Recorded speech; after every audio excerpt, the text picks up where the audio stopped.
Bayangkan ini, seorang miliarder dengan jet pribadi, pola eksklusif, dan jaringan pertemanan paling berkuasa di dunia tiba-tiba meninggal di dalam sel penjara sebelum sempat bicara di pengadilan.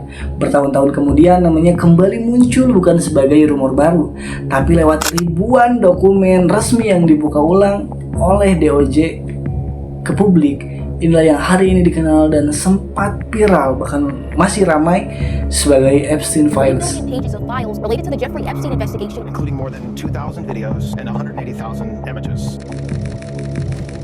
The island will come with the children? Of course, the Filipinos, if they're not being a nurse, they're being your friend, so yeah. Jeffrey Epstein was an intelligence asset. That I will never be in the room with that disgusting person ever again. If that guy was there, I wasn't going because he's gross.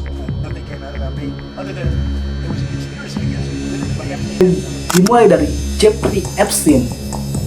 Dia itu bukan politisi, bukan pejabat negara, dan bukan juga selebriti yang sering tampil di layar kaca. Ia adalah seorang finansier tertutup yang membangun pengaruhnya bukan lewat jabatan publik, tapi lewat akses-akses keuangan besar, keilmuan, ke akademisi, ke tokoh politik, dan ke ruang-ruang eksklusif yang jarang tersentuh publik. Epstein mulai dikenal di dunia keuangan sejak 1980-an, mengelola kekayaan klien-klien super kaya dengan struktur yang tidak transparan.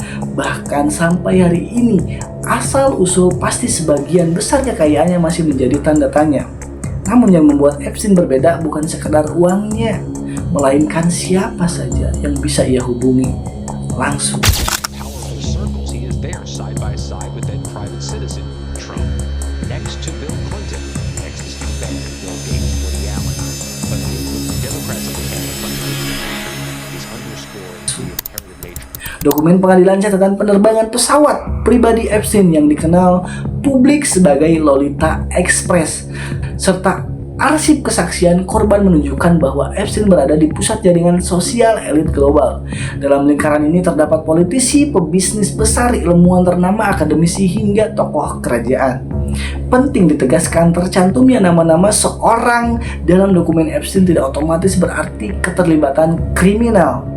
Banyak nama tercatat karena pertemuan sosial, undangan acara, atau relasi profesional. Namun yang menjadi sorotan publik adalah pola sistemiknya.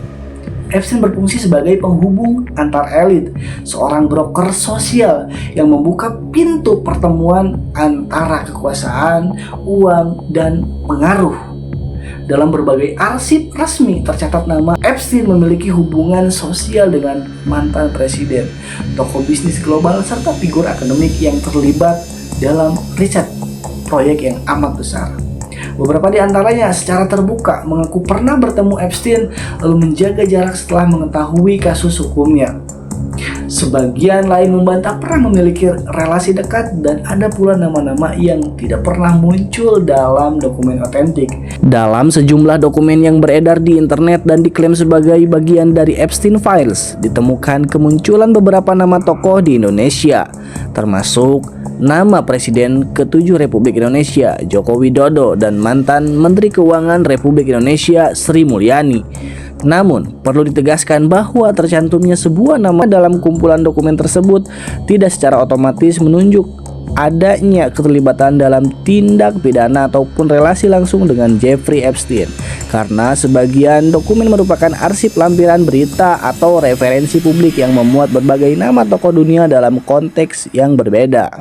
Ketika diskusi ini panjang melebar, maka melahirkan gagasan, statement, dan ungkapan-ungkapan yang menyatakan bahwa terkait isu simulasi pandemi COVID-19 dan isu kain kiswah, ada beberapa yang mengatakan isu ini benar adanya dan berhasil ditemukannya dokumen foto yang menjadi penguat atau bukti yang real terkait isu-isu tersebut. Namun dari data DOJ dan Federal Amerika Serikat tidak ada satupun dokumen resmi yang tercatat bahkan tercantum di dalam dokumen Epstein Files ini terkait dugaan isu simulasi pandemi sebelum COVID-19 dan kain kiswah ini. Perbincangan ini belum selesai, justru diskusi seperti inilah yang perlu terus dikawal dengan nalar kritis, kehati-hatian, dan penuh bertanggung jawab.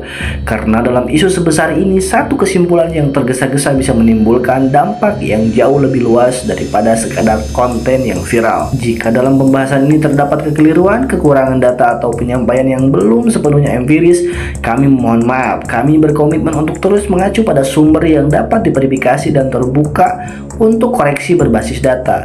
Pada akhirnya, kebenaran tidak dibangun dari asumsi tetapi dari bukti yang dapat diuji. Terima kasih sudah mengikuti pembahasan ini. Tetap kritis, tetap rasional, dan selalu periksa sumber sebelum menarik kesimpulan. Kritis tetap pakai etis.